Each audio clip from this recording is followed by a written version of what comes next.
상당히 합리적인 가격에 책정되었던 아이패드가 이번에는 지나치게 높은 역대급 고환율이 적용되었습니다. 지금까지는 달러를 원화로 환산하게 되면 아이패드가 아이폰 맥북보다 낮게 책정되었지만 이번에는 그와 같은 재량을 두지 않고 1,500원대가 훌쩍 넘는 무자비한 수준의 고환율이 반영된 것을 확인할 수 있습니다. 문제는 최근 환율이 급락하면서 국내 출고 가격이 상당히 메리트가 없어졌다는 겁니다. M2 아이패드 프로 11인치 4세대 시작가가 124만 9천원, 12.9인치 6세대 시작가가 무려 172만 9천원에 책정되었습니다. M2 맥북 기본형이 169만원인데 최근 카드 할인 적용 시 120만원대까지 구매할 수 있었다는 점을 생각하면 두 제품의 가격이 완전히 역전된 것에 대한 괴리는 상당히 큽니다.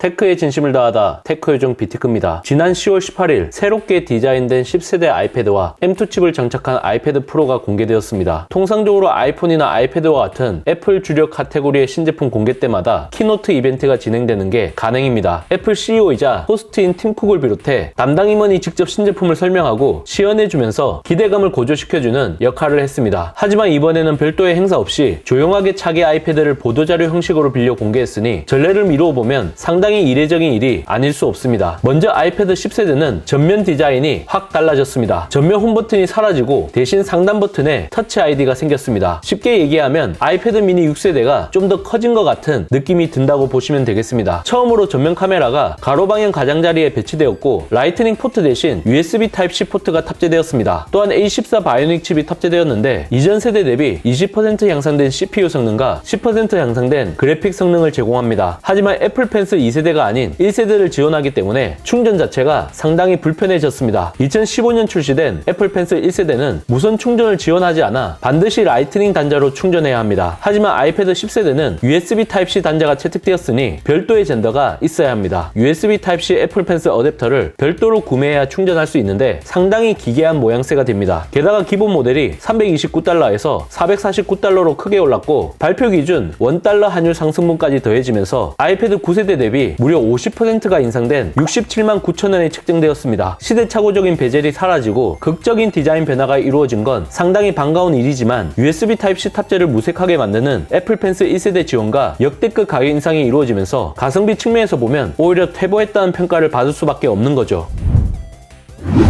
하지만 아이패드 10세대보다 훨씬 더 심각한 신제품이 있으니 바로 M2 아이패드 프로입니다. 한국 같은 경우 1차 출시국에서 빠졌기 때문에 아직 국내 출시가 이루어지지 않았지만 해외 매체와 리뷰어들의 평가는 상당히 실망스럽다는 반응이 주류를 이루고 있습니다. 이번 시간에는 테크 요정 비티크가 주관적으로 살펴본 M2 아이패드 프로 사지 말아야 하는 이유 5가지에 대해서 살펴보도록 하겠습니다. 첫 번째, 디자인 우려먹기. 대체적으로 외관에 대해서는 혹평일색입니다. 2018년 이후 4년째 디자인 변경이 이루어지지 않았다는 점에 대해서는 상당히 실망스럽다는 반응이 주류를 이루고 있습니다. 특히 아이패드 10세대에 적용된 가로 모드의 페이스타임 카메라가 M2 아이패드 프로에 적용되지 않았는데 기존 폼팩트를 그대로 활용하게 되면서 변화를 깨알 수 없었던 것으로 추정됩니다. 두 번째, 스펙 업그레이드. M2 아이패드 프로의 디스플레이는 M1 아이패드 프로와 완전히 동일합니다. 리퀴드 레티나 XDR 디스플레이라고 불리는 미니 LED 패널은 12.9인치에만 적용되고 10인치에는 들어가지 않아 차이가 발생하지 않습니다. 사실상 유의미한 변화는 두 가지밖에 없다고 봐도 무방합니다. 하나는 애플 실리콘 M2 칩이 탑재되었다는 겁니다. M1 아이패드 프로에 비해 CPU 성능은 최대 15%, GPU 성능은 최대 35%가 빨라졌습니다. 실제 긱벤치 5 결과를 보면 M1 아이패드 프로는 7326점, M2 아이패드 프로 12.9인치는 8516점이 나왔는데 15에서 16% 정도 빨라진 CPU 성능을 보여줍니다. 하지만 M1 아이패드 프로도 충분히 빠르기 때문에 영상 편집이나 렌더링, 그리고 고성능 게임 플레이와 같은 무거운 작업을 하지 않은 이상 드라마틱한 성능 체감이 느껴지긴 사실상 어렵다고 보면 될 것 같습니다. 세 번째, 불안정한 소프트웨어. 아이패드 OS 16에 탑재된 스테이지 매니저 기능은 멀티태스킹 활용도를 높여준다는 측면에서 많은 기대를 받은 바 있습니다. 하지만 M2 아이패드 프로를 만져본 해외 매체 리뷰를 보게 되면 사용 시 크고 작은 버그가 발생한다고 합니다. 매직 키보드 트랙패드로 포인트를 디스플레이 좌측 앱에 클릭 시 아예 작동하지 않은 경우가 생긴다는 게 대표적인 버그라고 할 수 있습니다. 또한 앱창의 사이즈를 자유롭게 조정할 수가 없고 특정 크기로만 강제되는 부분에 대해 상당히 상당히 짜증스럽다는 부정적인 평가도 나오고 있습니다. 결국 시간이 흘러 업데이트가 되면 이와 같은 문제를 해결해 주겠지만 굳이 이와 같은 불편함을 감수하면서까지 사전 예약을 통해 초기 제품을 구매할 이유는 전혀 없다는 생각이 듭니다. 네 번째, 역대급 신제품 루머. M2 아이패드 프로가 사실상 쉬어가는 모델이라는 것을 암시하는 듯한 느낌을 주는 다양한 루머가 올라오고 있습니다. 먼저 소프트웨어부터 보게 되면 가칭 맥OS 라이트라고 불리는 축소 버전이 2023년 하반기에 출시되어 M2 아이패드 프로에 업데이트가 될 것이라는 충격적인 얘기가 나오고 있어 기대를 한껏 높여주고 있습니다. 또한 하드웨어는 14인치 16인치의 대화면 아이패드 프로가 2023년 하반기 첫 선을 보일 것이라는 얘기도 나왔습니다. 그리고 2024년에는 아이패드에 처음으로 OLED가 적용될 것이라는 게 중론인데 소문으로 무성한 폴더블 아이패드가 동일 모델일 가능성도 배제할 수 없습니다. 또한 애플 펜슬, 매직 키보드와 같은 아이패드용 액세서리 역시 후속 모델이 나올 것이라고 보는 게 합리적인 추론이 아닐까 싶습니다. 다섯 번째, 역대급 고환율 반영. 상당히 합리적인 가격에 책정되었던 아이패드가 이번에는 지나치게 높은 역대급 고환율이 적용되었습니다. 지금까지는 달러를 원화로 환산하게 되면 아이패드가 아이폰 맥북보다 낮게 책정되었지만 이번에는 그와 같은 재량을 두지 않고 1,500원대가 훌쩍 넘는 무자비한 수준의 고환율이 반영된 것을 확인할 수 있습니다. 문제는 최근 환율이 급락하면서 국내 출고 가격이 상당히 메리트가 없어졌다는 겁니다. M2 아이패드 프로 11인치 4세대 시작가가 124만 9천원, 12.9인치 6세대 시작가가 무려 172만 9천원에 책정되었습니다. M2 맥북 기본형이 169만원인데 최근 카드 할인 적용 시 120만원대까지 구매할 수 있었다는 점을 생각하면 두 제품의 가격이 완전히 역전된 것에 대한 괴리는 상당히 큽니다. M2 아이패드 프로의 디자인과 스펙이 업그레이드 수준이라는 것을 감안할 때 판매량은 상당히 감소할 것으로 보입니다. 결국 재고 처리를 위해서라도 국내 출시 후 2-3개월 정도 지나면 20% 내외의 할인이 적용되어 오픈마켓에서 판매되지 않을까 싶습니다. 이미 최근 M2 맥북 에어가 그런 식으로 판매되었으니 충분히 가능성 있는 얘기라고 생각됩니다. 애플 코리아에서 이런 점을 감안해 의도적으로 출고가를 높게 잡은 게 아닐까 하는 생각이 들 정도입니다. 무의식적으로 처음 주어진 조건에서 벗어나지 못하고 기준으로 삼아 합리적인 구매를 판단하는 앵커링 효과를 노린 게 아닐까라는 추측을 해봅니다.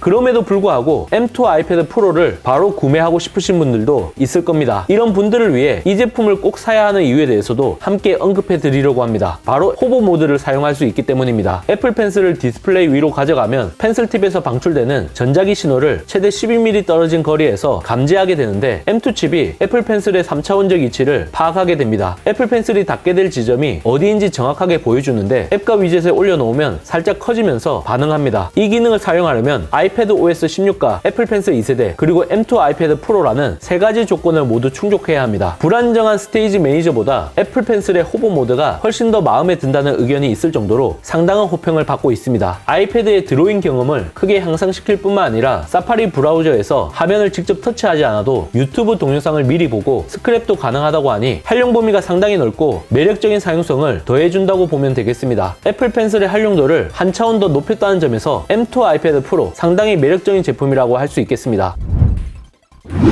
여러분들의 생각은 어떠신가요? 이번 영상 잘 보셨다면 좋아요, 구독, 알림 설정 해주시는 센스 테크요정 비티크는 다음 영상에서 찾아뵙도록 하겠습니다. 고맙습니다.